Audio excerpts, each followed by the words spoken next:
নমস্কার, আমি পূর্বা আরও একটা নতুন রেসিপি নিয়ে চলে এসেছি। আজকে বানাবো এগ ভেজিটেবলস নুডলস। তার জন্য নুডলসগুলোকে সেদ্ধ হতে দিলাম। নুডলসগুলো সেদ্ধ হয়ে এসেছে, এবার নুডলসগুলোকে জল ঝরিয়ে রাখবো। নুডলসগুলো জল ঝরানো হয়ে গেছে এবং কড়াইতে আমি কিছুটা তেল দিয়ে দিলাম এবং আমি দুটো ডিমকে ভাজতে দিয়েছি। ডিমগুলোকে আস্তে আস্তে দিয়ে দিলাম। ডিমগুলোকে নাড়াতে হবে, না ডিমগুলো কড়াইতে লেগে যেতে পারে।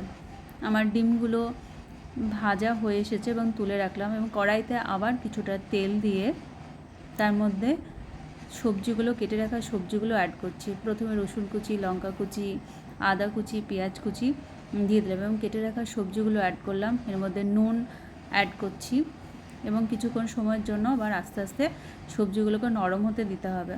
আমার সবজিগুলো ভাজা হয়ে এসেছে। এর মধ্যে আমি red chilli sauce, vinegar, green chilli sauce, soya sauce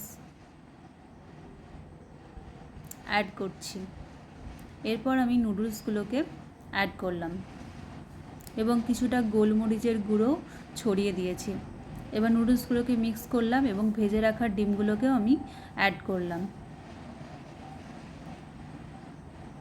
এবং কিছুটা টমেটো কেচাপ অ্যাড করলাম এবং আর কিছুক্ষণ সময়ের জন্য আমার সমস্ত সবজি এবং নুডলসগুলোকে মিক্স হতে দিলাম।